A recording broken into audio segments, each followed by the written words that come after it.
Olá, pessoas. Espero que vocês estejam bem. Professor Celso novamente aqui com vocês. Fico muito grato aí com a sua paciência. Obrigado também pela sua inscrição. Caso você não seja inscrito, considere se inscrever no canal. Vou ficar muito feliz com isso. Estamos aí chegando aos 1.000 inscritos. Então, é muito legal. Fico muito feliz. Só tenho a agradecer ao pessoal aí que me ajudou digamos assim, no espalhamento da palavra. Começou a fazer propaganda do meu canal aí, aos alunos também que se inscreveram. Então, muito obrigado, gente. Fico muito feliz mesmo, de coração, o pessoal que me apoiou, dos canais aí que eu sempre coloco os agradecimentos, tá? Mais uma vez, fica aqui o meu respeito, o meu carinho por todos vocês, tá? Continuando a nossa série de vídeos com estudos históricos para ajudar a gente a lembrar alguma coisa aí de história, para que a gente possa trocar uma ideia depois, né? Você trocar ideia com alguém a respeito de algum assunto, se interessar, pesquisar um pouco mais, tá? Agora a gente vai falar um pouquinho sobre... a gente vai falar, sobre Revolução Industrial, Iluminismo e Independência dos Estados Unidos, ou Revolução Americana, né, como alguns dizem também, tá? Antes de mais nada, é importante lembrar o seguinte, né? A Inglaterra, ela tem uma característica muito legal, ela tem algo muito interessante que a gente pode entender a respeito da sua história, que tem a ver com o fato de ter se tornado a primeira monarquia constitucional da Europa, né? O que é uma monarquia constitucional? É uma monarquia onde o rei, né, o monarca, ele tem que se submeter a um documento chamado Constituição, tá? Aqui no Brasil tem Constituição, né? Nosso regime ele é presidencialista, então o presidente também obedece à Constituição, e na Inglaterra não foi diferente, né? Por que isso aconteceu?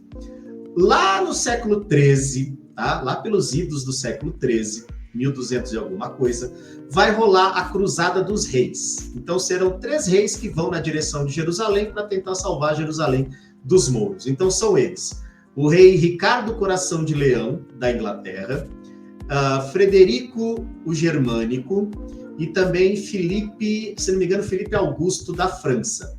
Então os 3 vão na direção ali de Jerusalém. No meio do caminho, Frederico resolve tomar um banho no rio, mas ele achava que poderia flutuar com a armadura dele, que não deu certo, ele morreu afogado. As tropas da Germânia voltaram.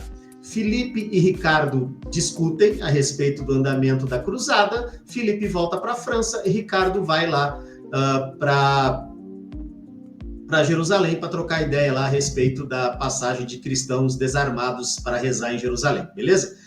Então, nesse ínterim, a Inglaterra está sem rei. Tem rei na Inglaterra. O Papa, então, ele convida o rei francês para ser rei da Inglaterra.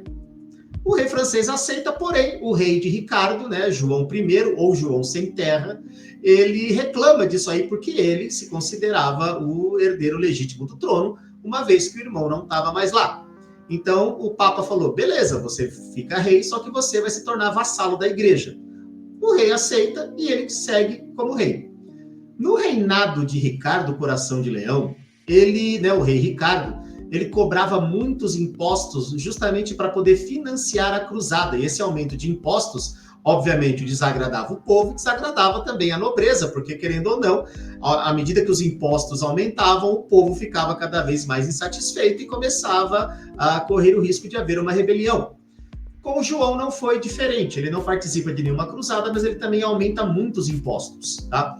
Por conta desse aumento abusivo de impostos, os nobres, eles resolvem criar um grande conselho, que mais para frente vai se tornar o parlamento inglês. Nesse grande conselho, formado pelos nobres, eles vão criar um documento e vão obrigar o rei João, né, a assinar esse documento, dizendo nesse documento o seguinte: você só pode aumentar impostos se o grande conselho deixar. Para que ele se mantivesse no poder, ele assina essa Carta Magna e a partir daí, né, a Magna Carta, vamos dizer assim, né, desculpa o termo errado, né, eu falei Carta Magna, né, a Magna Carta, ou seja, a Carta Maior, ela passa então a ser o documento que garante que o rei reina e que o parlamento governa. E isso é assim na Inglaterra até hoje, tá? Então hoje o rei Carlos III está lá porque a Inglaterra teve rei desde que a gente entende a Inglaterra por Inglaterra. Ela teve um breve relâmpago de república na época do Oliver Cromwell, tá? No século XVII, mas isso acabou muito rápido, a monarquia voltou ao poder na Inglaterra e até hoje a Inglaterra é uma monarquia, mas essa monarquia obedece a uma constituição. Beleza? Mais para frente, lá pelos idos do século XVIII, vai surgir um movimento na Europa que vai ser contra a ideia do antigo regime, nome dado pelo próprio movimento iluminista, né? Esse movimento iluminista que vai surgir no século XVIII. O que é o antigo regime? A monarquia absolutista.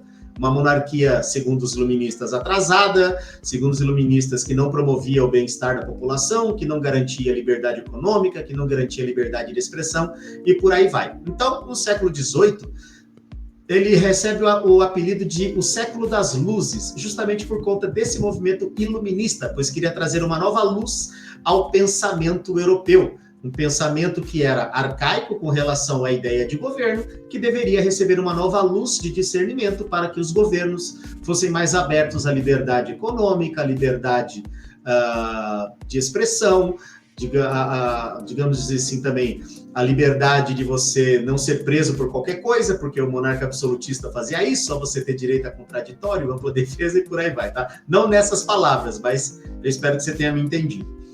O que mais que a gente tem para poder conversar?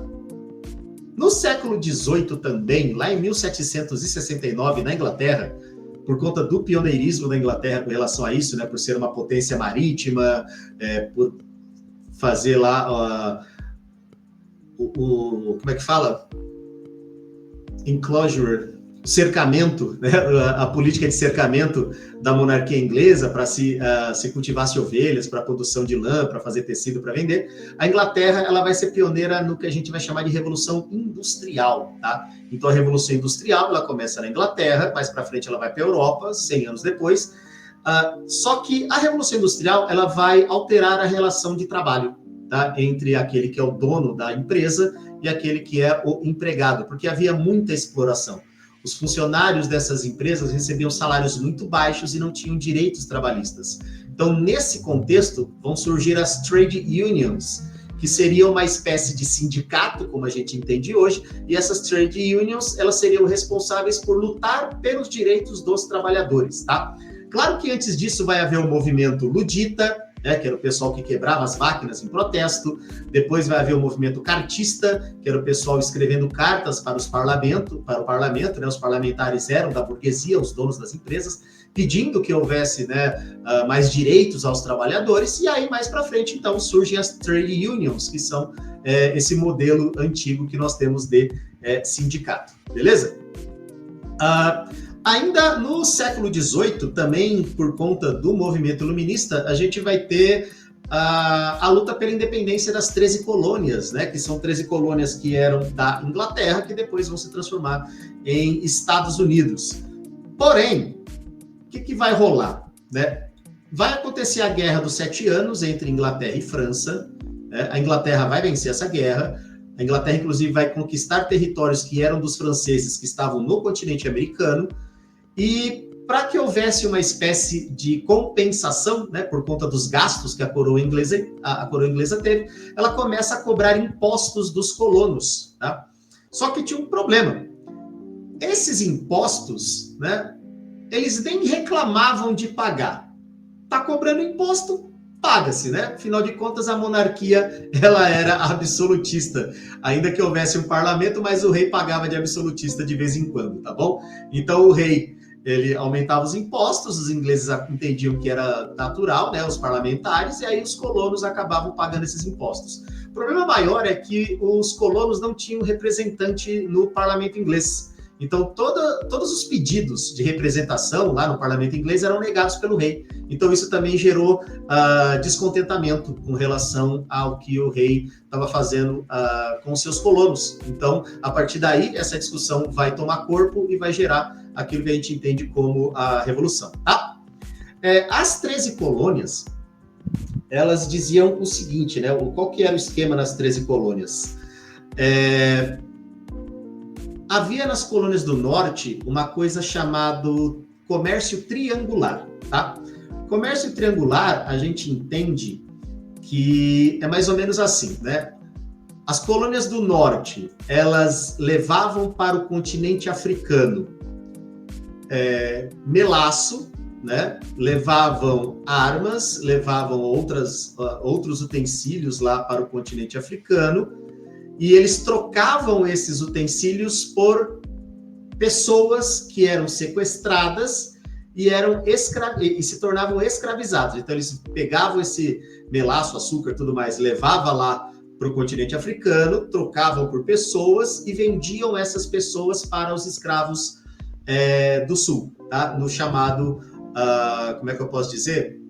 Comércio triangular, né? Porque fazia um triângulo e aí o dinheiro, obviamente, ia para as mãos desses comerciantes das colônias do norte, porque vai haver uma divisão nas 13 colônias, né? Nós teremos a Nova Inglaterra, onde vai prevalecer a colonização de povoamento, e nas colônias do sul a gente vai ter a colonização de exploração, tá? Qual a diferença das duas? Povoamento, pequena propriedade, livre comércio e trabalho assalariado. Colonização de exploração, nós vamos ter grande propriedade ou latifúndio, monocultura, planta-se uma coisa só voltada para exportação, e a gente vai ter também o que a gente vai chamar de trabalho escravizado, tá? No modo de produção escravista, nesse caso, das colônias, tá? Porque infelizmente, era assim que rolava, tá?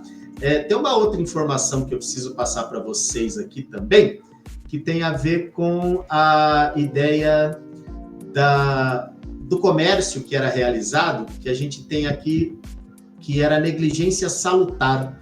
Eu tenho a informação dela aqui porque eu não lembro de cabeça mesmo, né? Então eu vou ter que falar com vocês aqui na minha colinha, mas é importante também você entender, porque essa negligência salutar, ela é interessante pelo seguinte, tá? A política, né, a negligência salutar era o seguinte: deixava os caras sobre um controle frágil no primeiro momento, tá? Para que as colônias, se sentindo autônomas, elas pudessem, então, realizar transações comerciais, o que garantiria uma cobrança maior de impostos. Então, olha que jogada legal da Inglaterra. Óbvio, legal para os ingleses, né? Para a coroa inglesa. Ao invés daquele controle ferrenho, como, por exemplo, o que acontecia aqui no Brasil com a coroa portuguesa, que não deixava acontecer nada aqui, a Inglaterra falou, não, vai aí, Quirando. Trabalha aí, ganha seu dinheiro, mas lembra de pagar os impostos, tá? Então, essa é a negligência salutar que eu tinha comentado com vocês, tá bom? O que mais que eu posso dizer aqui para vocês? Vamos lá. Falando da Inglaterra novamente, a gente vai pegar aquela época lá do rei Ricardo, e não sei se você se lembra, mas a gente já ouviu falar do Robin Hood, né? Robin Hood, né? Falando em inglês assim, rebuscado, apesar do meu inglês ser um inglês muito fraquinho, né? E ele era o famoso rouba dos ricos para dar aos pobres, né? E ele vai surgir justamente nesse contexto, né? É uma lenda, né? Robin Hood não existiu, não há relato da existência dele, mas ele vai surgir justamente naquele reinado do Ricardo e do João, onde havia uma cobrança abusiva de impostos, e o Robin Hood, ele surge como uma parte como seria um clamor do povo com relação a esses abusos do rei, né? O fato do Robin Hood tirar dos ricos e dar aos pobres, né? A treta que ele vai ter com o rei por conta disso, isso envolve toda essa mística aí que o pessoal reclamava, tá? Quando a gente volta a comentar a respeito do iluminismo, dentro do iluminismo vai haver aquela ideia de liberdade econômica, tá? E um dos principais caras que vão falar bastante sobre essa liberdade econômica vai ser o Adam Smith, tá? E o Quesnay, tá? Adam Smith na Inglaterra e Quesnay na França, tá? Nesse caso, na França, a gente vai ter os caras chamados fisiocratas, tá? Na cabeça do fisiocrata, a agricultura, ela é a fonte de riqueza de um país. Então, vai haver uma expressão que vai dizer assim, laissez-faire, laissez-passer, né? Ou seja, deixa fazer, deixa passar, tá? Então, nesse ponto, a ideia qual que é? É que haja um livre comércio né, uma livre exploração ali das capacidades econômicas da região sem a intervenção do Estado, que é justamente isso que a monarquia absolutista fazia, né? Ela intervinha na economia, então ela não deixava que, por exemplo, o burguês pudesse obter mais lucro, porque o rei, digamos assim, ele acabava pegando uma parte desse controle para ele. Então, no deixe fazer, deixe passar, significa o quê? Rei, não interfere na economia, deixa a gente trabalhar, deixa a gente aqui ganhar o nosso dinheirinho, tá bom? E aí, nesse caso, né, quando a gente fala do liberalismo econômico e fala de revolução industrial, a gente tem que entender o seguinte: no começo, as cidades, chamadas cidades industriais, elas tinham um problema terrível. Primeiro, ela não foi projetada para comportar a demanda, né, a população toda que vinha e a demanda pelos serviços que a cidade podia oferecer. Então, as cidades eram insalubres, não, coleta de esgoto quase não existia. Obviamente, luz elétrica não havia naquela época, só depois vai surgir a luz elétrica em certas regiões, né? As fábricas, elas vão trabalhar na base do carvão mineral, que vai poluir muito as cidades, né? Os resíduos que vão sobrar da queima do carvão vão poluir a cidade, vai haver uma neblina danada. O pessoal não vai ter casa para morar, então vão morar em cortiços, né? Que é um sobrado onde cabia uma família, tinha que caber 10 famílias, todas compartilhando um banheiro só, sem contar que tudo isso podia ser foco também de doenças. Então, essas cidades industriais, elas eram caracterizadas justamente pela falta de saneamento básico, pela falta de energia elétrica, pelas moradias extremamente inadequadas para a população que trabalhava. E naquela época trabalhava o pai, trabalhava a mãe, trabalhava o filho, né? A criança com 10 anos, 12 anos já estava trabalhando. Então era muito complicado para eles, tá? Ainda no que diz respeito ao iluminismo, né, a gente precisa entender o seguinte: a independência dos Estados Unidos, né, das 13 colônias que depois vão se transformar nos Estados Unidos da América, ela se deu por critérios iluministas, tá? Mas quando os Estados Unidos se transformam numa república e vai ter a Constituição, né, se não me engano é de 1787, vai ser proposto a ideia do federalismo. Né? O que é o federalismo? É quando cada unidade da federação, ou seja, cada estado, ele é autônomo para criar as suas próprias leis, desde que essas leis não sejam maiores que a Constituição Federal. Tá? Por exemplo, o Brasil é uma república federativa. Nós somos uma república federativa porque imitamos os Estados Unidos desde o surgimento da nossa república em 1889. Tá? O que isso quer dizer? Quer dizer que cada estado pode tomar suas decisões, criar as suas leis, só que aqui, né, no caso do Brasil, é um pouquinho diferente. Por quê? Porque essa autonomia, ela ainda é um pouco presa pelo executivo, né, por aquele que exerce o cargo federal de presidente da república, né, pelo chefe do executivo. Lá nos Estados Unidos é diferente. Lá nos Estados Unidos, o presidente estadunidense, ele comanda um país. Porém, as decisões das cortes dos estados, elas podem sim, de repente, se o próprio presidente fizer algo que é inconstitucional, a própria corte pode quebrar ele no meio nesse sentido, né? No sentido de não fazer essa lei passar, como aconteceu recentemente, quando o atual presidente, o Donald Trump, ele estava ali fazendo com relação a questões de imigração, né? E aí teve uma corte de um estado que proibiu as decisões do presidente, porque elas eram inconstitucionais, tá? Então, o princípio do federalismo, ele diz o seguinte: cada estado, ele é autônomo para criar as suas próprias leis, seus próprios impostos, mas nem a lei, nem o imposto pode estar acima daquilo que rege a Constituição Federal. Inclusive, o estado pode ter uma Constituição, mas essa Constituição também não pode ser contra a Constituição Federal. Tudo bem? Ainda falando da independência dos Estados Unidos, após a Guerra dos 7 Anos, né, quando começa a ter aquela cobrança de imposto a mais, quando a Inglaterra conquista territórios da França, a coroa inglesa vai criar uma lei que vai deixar o pessoal da colônia descontente, né, os colonos ingleses descontentes, que é o quê? Os territórios ali, se não me falha a memória, de Ohio, né, que fica depois ali dos Montes Apalaches, que vai ser conquistado pela Inglaterra da França, os colonos são proibidos de ficar naquele território, então eles não podem ir para lá. Então, isso aí também causou um certo descontentamento. Além disso, a gente vai ter a cobrança de impostos, a não representação no parlamento, inúmeros fatores que aquele pessoal lá, né, George Washington, Thomas Jefferson, Benjamin Franklin e outros que eu não me recordo agora o nome, eles vão, então, promover a luta pela independência dos Estados Unidos, numa guerra que vai durar de 1772 até 75, mais ou menos, se me falha a memória, e aí em 1783 ao reconhecimento da independência, em 1787 surge então a Constituição estadunidense, tá bom? É isso, né? Esse outro bate-papo nosso, né? Nossa parte 3 de bate-papo. Um pouquinho mais agora falando da América, né? Revolução Industrial, a gente já está um pouquinho mais perto da nossa época, a gente já entrou na Idade Contemporânea. Eu espero que você tenha aí entendido tudo. Caso tenha ficado com uma dúvida, por favor, coloque no campo de comentários a sua dúvida, responderei com prazer, tá bom? E lembre-se, comentário sempre com educação, porque é assim que a democracia funciona. Agradeço muito a sua atenção, desejo tudo de bom para você, tá? Se inscreva no meu canal,